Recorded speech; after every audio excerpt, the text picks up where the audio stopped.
Cuidado com o que você pede a Deus, você poderá conseguir. Essa é uma frase que eu vi certa vez e que retrata bem o contexto, o conteúdo do capítulo 39 de Isaías, que é o capítulo de hoje que nós vamos estudar. Esse é o programa Reavivados por Sua Palavra, da TV Novo Tempo e também transmitido pela internet no canal do youtube.com/Reavivados por Sua Palavra, NT. É muito bom estar aqui com cada um de vocês para juntos estudarmos a Bíblia Sagrada. Mas antes nós vamos orar. Vamos fazer uma breve oração? Dá-nos, ó Deus, sabedoria para compreender a Tua Palavra nesse momento e fala o nosso coração. Nós oramos certos da Tua bênção, em nome de Jesus. Amém. Vamos então ao capítulo 39 de Isaías. Ele, na verdade, é uma continuação do capítulo que nós lemos ontem, do capítulo 38 de Isaías. O capítulo 38, você lembra, ele trata de uma doença que afligiu Ezequias. Ezequias ficou doente e então ele ora ao Senhor pedindo misericórdia, não é? Pedindo cura. E Deus lhe concede o que ele havia pedido. Deus concede para Ezequias mais 15 anos de vida.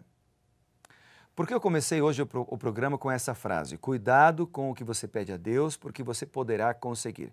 Porque nós devemos sempre pedir a Deus, fazer as nossas petições, nossos pedidos ao Senhor, mas lembrar sempre de dizer, Senhor, seja feita a Tua vontade, porque Deus vê o que nós não podemos ver.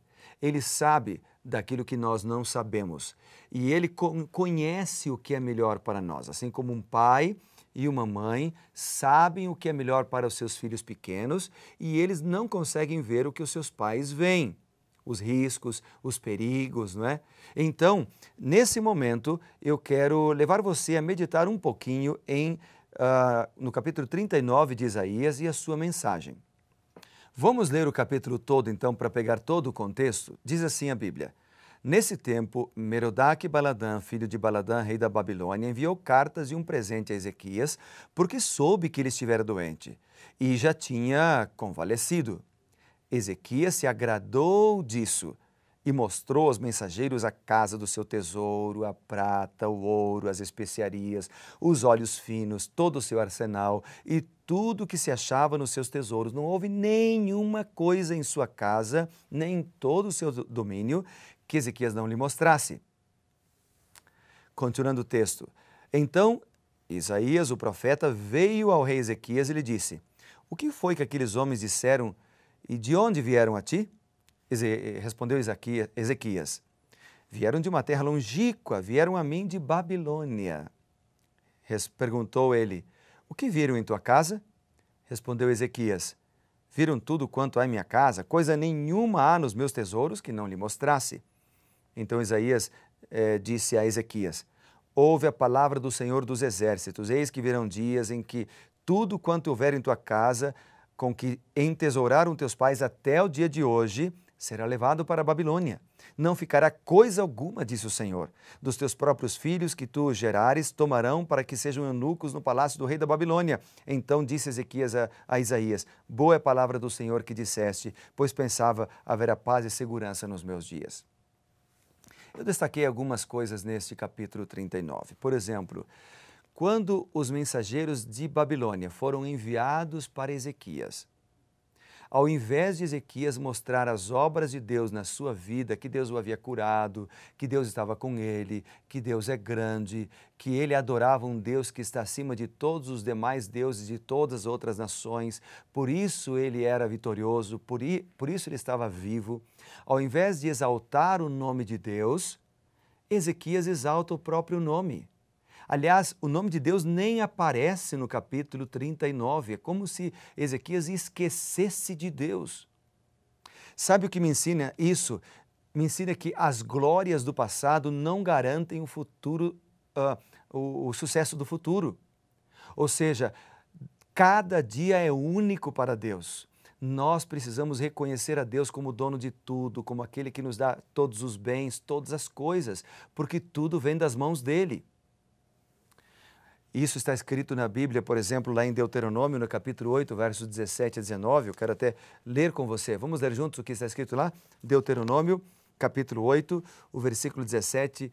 Eu vou ler o 17 e o 18 para você hoje, que diz assim: Não digas, pois, no teu coração: a minha força, o meu poder do meu braço adquiriram estas riquezas. Antes te lembrarás do Senhor teu Deus, porque é Ele que te dá força para adquirir riquezas.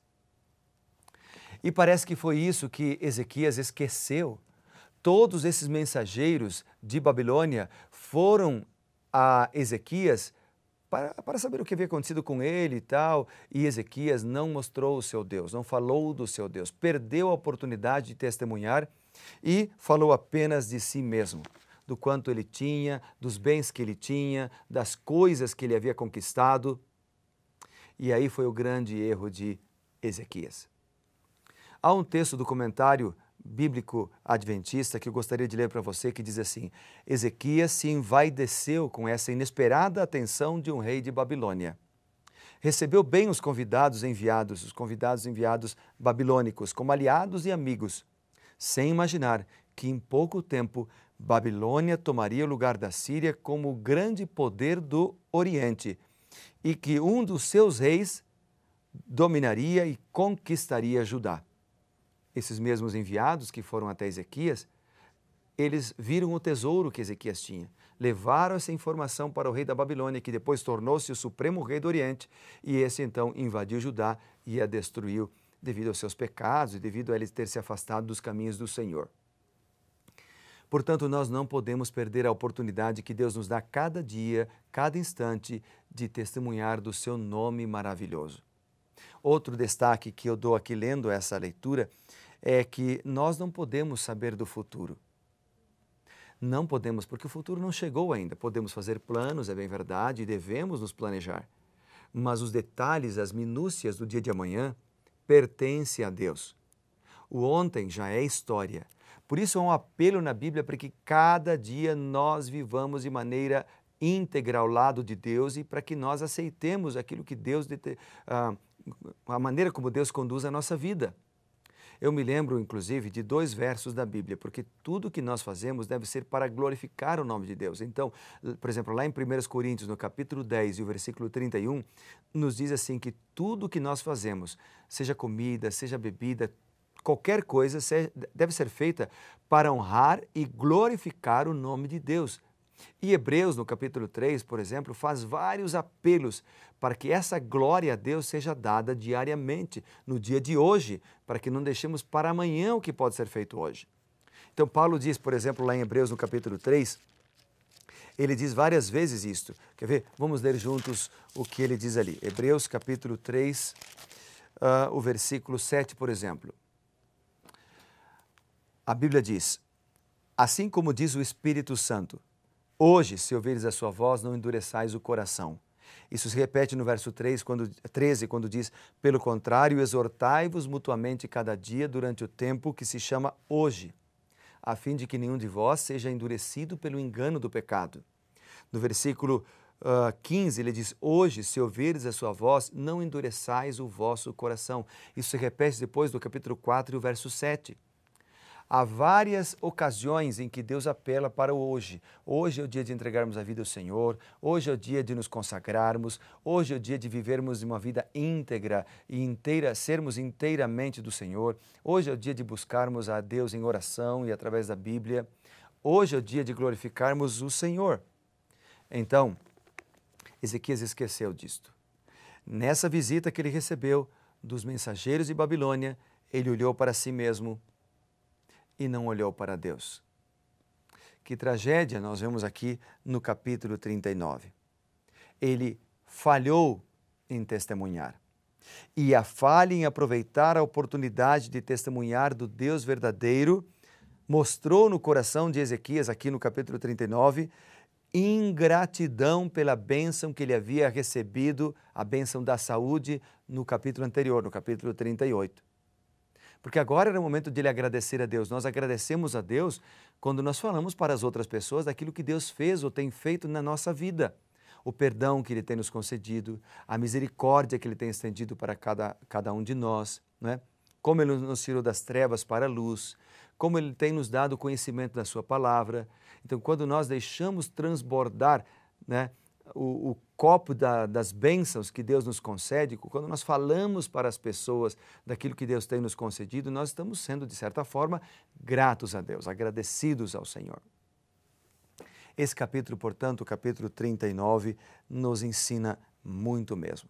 Ele me lembra também de Noé, porque Noé foi justo diante de Deus em todos os momentos, em todos os momentos. Por exemplo, lá em Gênesis, no capítulo 6, se você tiver a Bíblia, acompanha comigo, Gênesis, no capítulo 6, quando fala de Noé, Gênesis dá uma declaração bonita sobre esse servo do Senhor.